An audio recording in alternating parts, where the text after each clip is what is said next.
Hey all, and welcome back to the Car Secrets channel, where today we will talk about a Lexus Technical Service Bulletin number 0047 25.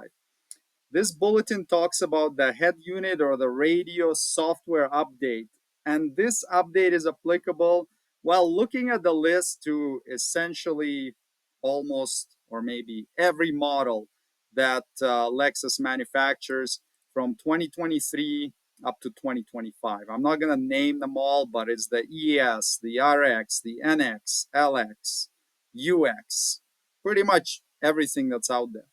So we'll discuss what things this update remedies, and there are a lot of them. As these new vehicles become packed with more and more technology, it makes them susceptible to more software issues. So, uh, as the bugs get discovered, the manufacturer releases updates, and this is what one of these updates is. So, in particular, this update is talking about the calibration ID 2230. So that's the newest one. By the time you watch this video, maybe they'll be at 2250 or 2370 or whatever, because they do come up with them from time to time. They fix something, and then often new bugs are discovered, and so the cycle continues. So let's take a look at the warranty information. Because this is not a recall, for them to do this for free, you need to be meeting warranty parameters, and you actually have to be exhibiting one of the conditions discussed in the service bulletin.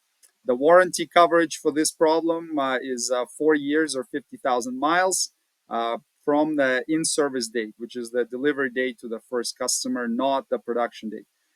Software update is the description of the repair, and the time that it pays the tech is 1.1 hours.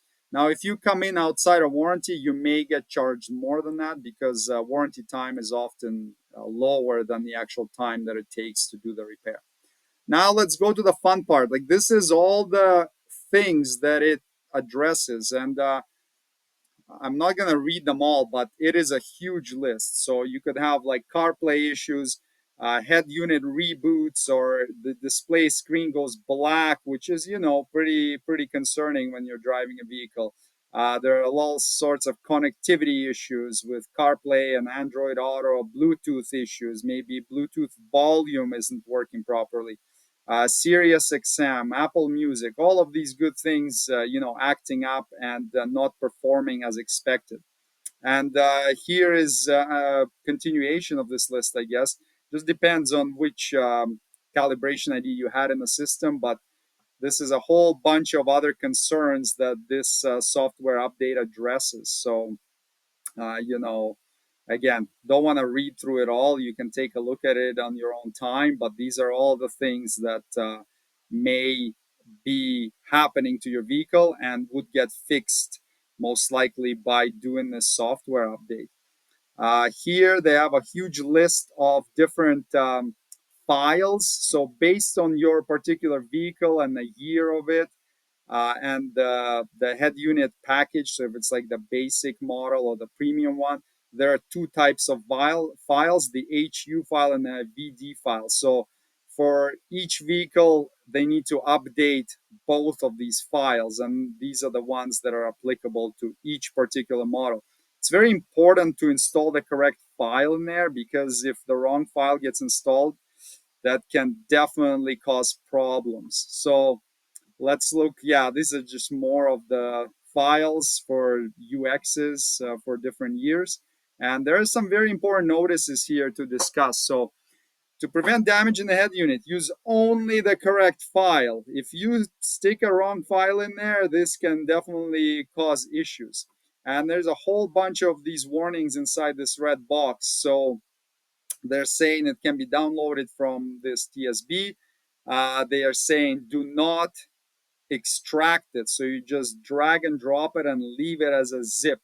Leave only one file on a USB. So they're saying use two USBs, one for the HU file, one for the VD file. Don't mix them together. Don't rename them. Don't add any kind of numbers or anything. And then they're talking about using a trusted name brand manufacturer. So not like a cheap $2 USB from a dollar store. and they give certain specifications for the USB communication format and its size, etc., etc. So these are all important considerations for them when doing this update. All right, let's take a look at the repair procedures. So first, they would need to verify the software version, because if yours is already the newest one, well, obviously there's nothing to update. So they go into the software update screen, look at the model info, and see what it is. So if it is older than 2230, then they can update it. If it's not, then maybe they need to diagnose it some other way. But usually there's not much repair you can do other than updating the software, unless there's like a physical damage or breakage to something. And then there are all these steps for doing the repair that they have to follow. Like, it's quite important to follow all these steps, otherwise they could damage the head unit and freeze it up, requiring a replacement. So they want to make sure that there is at least cellular signal or Wi-Fi signal, one of them. Otherwise, it's not advised to proceed with this update. And then they're talking about the possibility of damage to the components being repaired. So the notices on page 6 were like those the big red squares that we just went over, and page 10 is going to have some more details. So they would click on a software update, continue, insert the USB drive. So only the head unit file. So this is critical. They can't install the VD file, otherwise it's going to be a problem. So just the HU file, and then it's going to be checking USB memory, and that can take a while. It's going to be spinning, spinning, spinning. While doing this, it's important to have either the vehicle running or have a battery charger on it so that the voltage doesn't drop and freeze up the head unit that's being updated. Once it's connected, then it's good to proceed.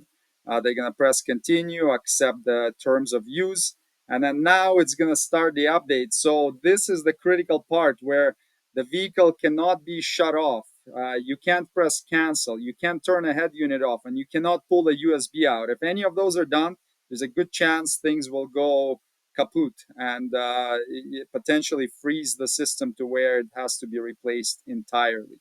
So once the install is complete, the pop-up message will come up, and then they'll need to restart the vehicle. So turn ignition or accessories off.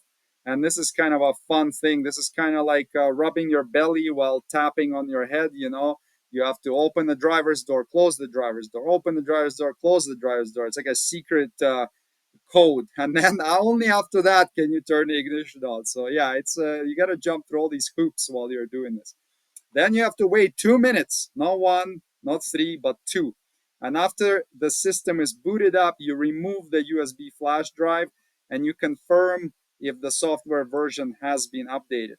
If you didn't do all these nice steps, you could have a warning pop up and maybe other issues.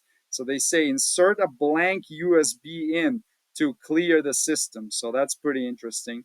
And then once that's done, start all again from the beginning, but do it for the VD file. So you can see why it takes 1.1 hours, but may actually take longer to do this, depending on how long it takes for everything to process and read. So there you go. That's the software update procedure for the head unit that addresses that huge list of various conditions. Hopefully this information is helpful to you, and look forward to seeing you on the next episode. Thanks for watching.